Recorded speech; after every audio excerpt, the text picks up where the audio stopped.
Hi, my name is Tanya Devlin, and with me today are Morrnah Simeona and Dr. Hew Len.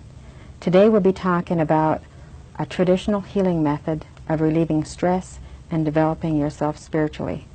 This process is called Ho'oponopono. First of all, I'd like to find out how you got involved or developed this process. Morrnah? I was familiar with the old method they called the Ho'oponopono, which is being practiced in Honolulu today. But this is my method because I've updated it, and I did have this in other lifetimes. In other lifetimes? Before I was born in this lifetime. And for me, I think we have had lifetimes after lifetimes and experiencing different lifetimes from time to time. During the process of coming to know or going through the process of Ho'oponopono, is it learning more about ourselves and discovering these past identities? The thing that we do is that we have a memory, and I think most of the people don't understand that there are three selves to them, and they have the father, the mother, and the child. And unless the family are together, it is really hard to say you contacted divinity. So the way we teach is very simple. We have a book, and the students can look at the book. And the idea is that they start with themselves and end with themselves. So instead of blaming others for the problem, we blame ourselves, and the cleaner we are, the better situations may be. So it's really a method of centralizing our problems and eliminating that. That's right. But I think the most important thing in the whole thing is the idea of how do you, as a person, look at divinity or God? Is he out in the boondock, or is he right with you? But for us, the divinity is in your heart. So why look outside? From my personal experience in looking at religion, I had learned the method of relying on other sources of healing my spiritual self. And it seems that I've struggled with a lot of problems in learning that I can't have anybody else carry that burden or learn or heal that process. But this is a method of centralizing that. Well, I think it's unique because instead of us having another person tell us, we ask the divinity to, because he created us, and no one else has created us except the divinity. In this process, you're bonding with the divinity in order to understand what needs healing. Well, I think when the person knows by the technique that we teach, he is able to do it himself. And the area is not outside, it's always within himself. And if he clears it, situations outside will clear itself. Dr. Len, could you tell us a little of the background and experience that you had working in the institutions? Yeah. I'm a clinical psychologist by training. And the people I work with, or I did work with for 5 years, were what we called criminally and mentally ill. And these are people who have either killed or raped or murdered someone and then got adjudicated as being insane. So these are people I've had an opportunity to work for 5 years. And one of the things I discovered in working with them is that their problems really are our problems. That if we are willing to look just at ourselves and really release the judgments we have of them or other people, they really get well. That's been my experience, just by working on ourselves. So what I used to do at the institution is I did not have therapy. I didn't hold any therapy, didn't talk to anybody. That all of the work that I did at home. I did between myself and the divinity, asking the divinity, what is it that I needed to do to clear myself with the patient, and then what he felt would be right to do with the patient. So didn't talk to them, didn't have a therapy, just between myself and the divinity and asking what needed to be done. Does this reflect that we have a lot of judgment that everybody tends to thrust upon each other? Well, what happens is that the people that come into our lives are people who come into our lives so that we can let go of them. Let go of whatever judgment, whether it's our children, or whether it's our parents, or whether it's the people that we, in quotes, work with, whether it's alcoholics or people who are mentally ill. They come into our lives because we have created some problems with them. And by our releasing the judgments and the expectations, the problems with them, they get better. So it's not them, it's always us. So is it a part of, like what I hear from time and time again is that, well, history repeats itself. Another thing is that spiritually, sometimes within churches, they tell us that the sins of our fathers fall upon us, or in the medical field that we do inherit problems of our parents. Now, how is that? Do you deal with that? Yeah, I mean, most of what we deal with are what Morrnah talked about, memories. And so, you know, we've had experiences of meeting people for the first time and saying to ourselves, boy, I've met her before. Or we've been to places where we say to us, I've been here before. And you have, because your subconscious has that memory of having met that person or being at a particular place. So if you have judgments about places and people, it's because you have had a memory of them that was hurtful. So this process is that you ask the divinity whatever error you have created that causes you to react, or you're asking it to be transmuted or released. So we really have, how would you describe the three different parts of ourselves again? Yeah, the superconscious is called the Omakua, and is the parental father, and the Uhani is the conscious mind or the processor, and the Unhipili is the computer. It remembers all the way back till you were a speck of dust in horizon. Or another way to put it is that the superconscious represents the spiritual part of your being, and that's that part that connects you into the divinity. So you are always connected to divinity. There is never a moment in your creation where you're not connected. And there's another part called, what Morrnah called the conscious, what we call the mental, the psychologists call it. When I went to the University of Iowa, they call it conscious mind, the mental part. And then the subconscious being the physical part of our being. So who we are is spirit, mind, and body. And as we understand our identity and who we are, then we know that three of them have a specific function. For example, one of the things I learned at the University of Iowa that it was important to think. In our process, it's not, because the conscious mind doesn't know anything. It is a subconscious who has much of the information that you need. So what we teach people is the three aspects of their being, which is their self-identity, and then being able to deal with that relationship between the mother and the child, or the conscious and the subconscious, which is the most important relationship in all creation. That's where the problems lie. So, thinking through what has gone on through the process of us growing as human beings, we've learned through the educational system and the importance of how we develop ourselves. We have really tuned in more to what's going on right now, and the intelligent portion of ourselves. And we've left behind the development of the other two selves.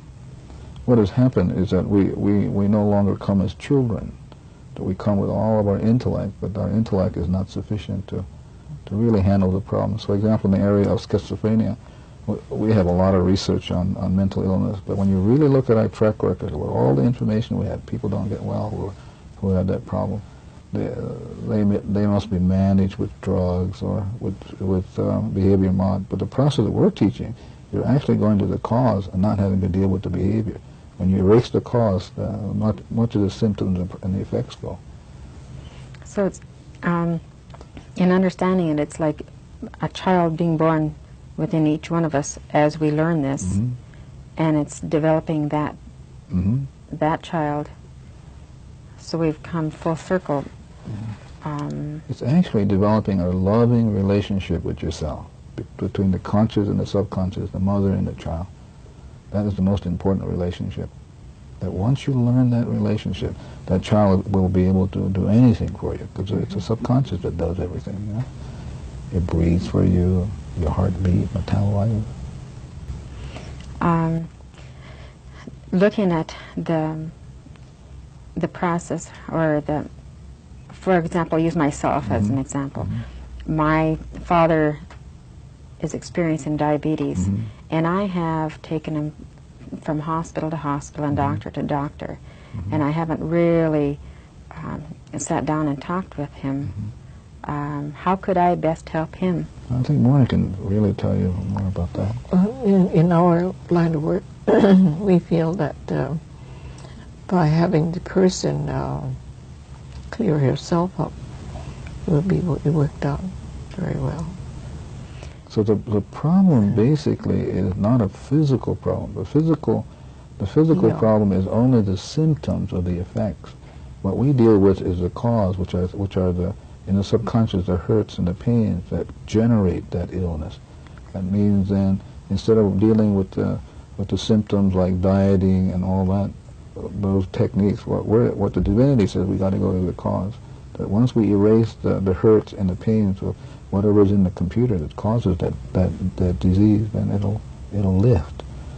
My father is diabetic, and so I've had an opportunity to ask the divinity what I needed to do, and I have to clean up my relationship with him. And as I clean my relationship with him, my father gets better. In the process of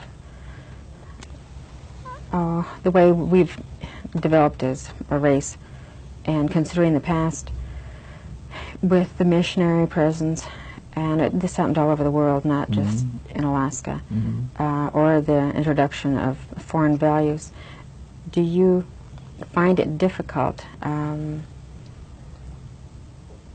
sharing some information, like with your father, if he's put into himself some of the reflections of those different aspects? Yeah, I don't have, fortunately, I don't have to deal with that, because all I do is talk to the divinity. I don't need to talk to my father. So it's not necessarily to involve him. No, so directly. I ask the divinity, what is it that, since I'm concerned, that means that I have a tie with my father. As I let my father go, the divinity can do his work. So it's just between me and the divinity. It's not between me and my father, because only the divinity can release me. So if I talk to my father, he can't release me. I can't. So if I talk to the divinity can release me. So that's basically what we do. Just between, like Morrnah said, between man and the divinity is our process, not man to man. In the process of looking around and searching for answers to some of the problems that exist today, whether it's alcoholism or suicide or depression, a lot of self-help groups have been developed. And I have gone to some meetings and listened just to how these groups function. And perhaps I haven't paid attention, but is there a possibility that someone could depend more upon the group or the dynamics of the friendships that they develop, or? That's a possibility. And yet, if from our side of looking at it, it is only a memory, because we really don't know what triggered the person to have diabetes or to be on drugs or whatever they may be. So we're not apt to be judgmental on those points. And so it's all right if people feel like that's where they need to go. I mean, if they need that kind of support. But where we're coming from is that you have to ask the fundamental question: who created you? And if God created you, then if there is a flaw someplace, then it's only to go back to the Creator who can correct the flaw.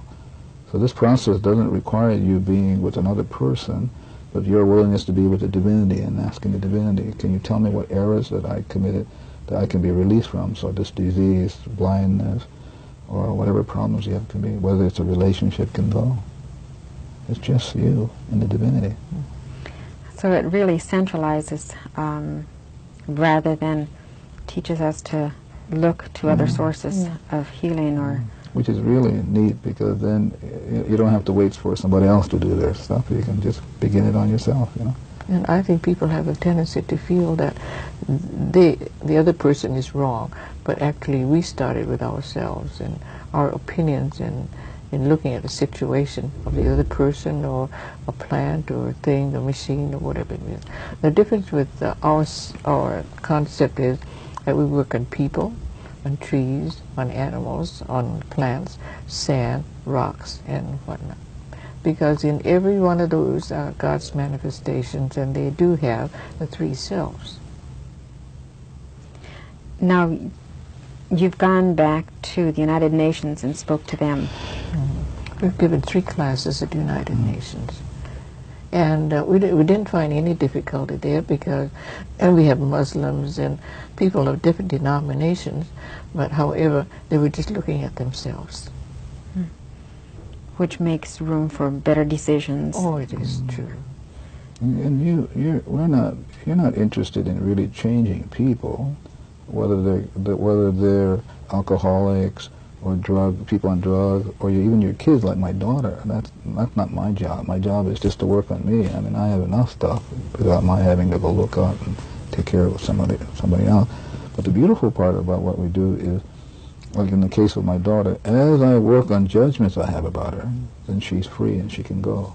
She can follow the path that divinity has for her, not what I think, because I'm just a man. I didn't create her.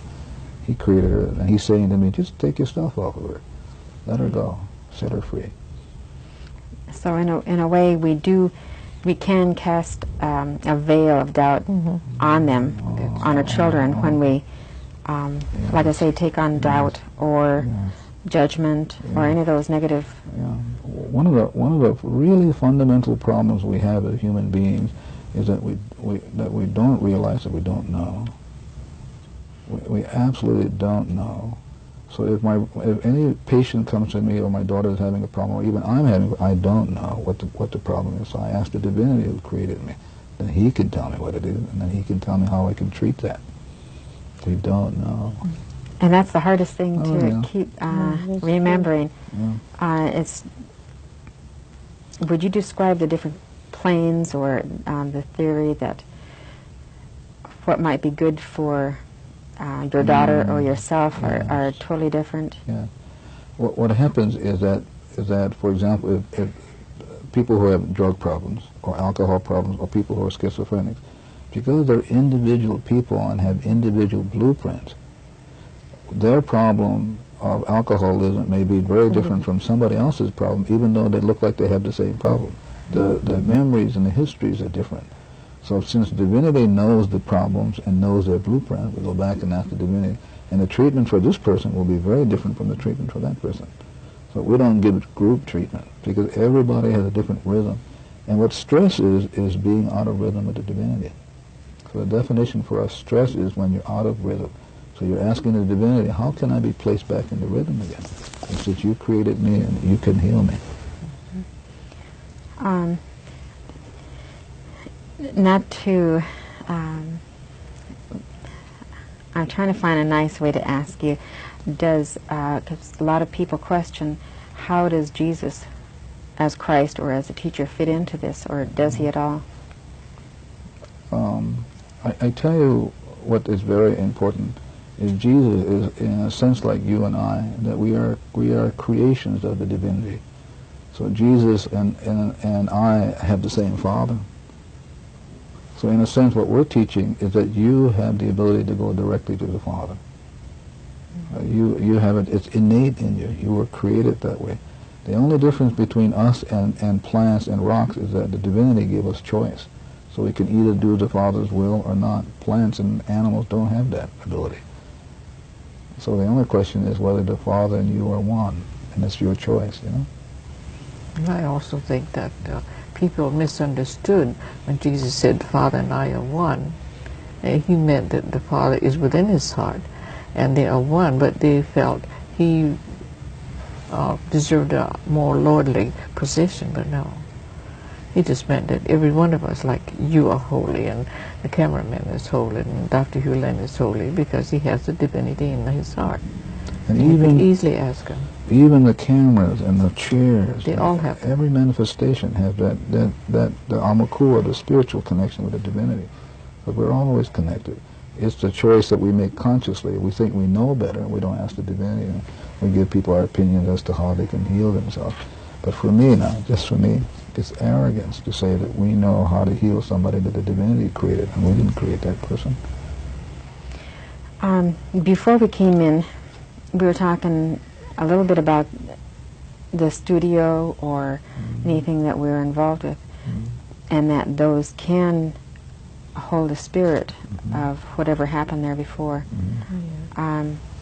The walls here and whatever it is, and the chairs, and or even the camera remembers the conversation that was before. So this is all cleaned up. And that's a part of the teaching that you share. Yes, the teaching is that it's important to free everything.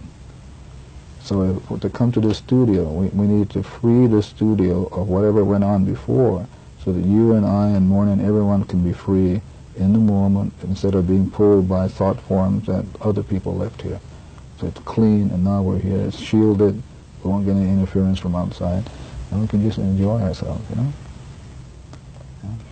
Yeah. My brother once told me that within the native peoples here in Alaska, that when a family went to visit a family, that when you came in to visit, after the visit was finished, the visiting family would leave.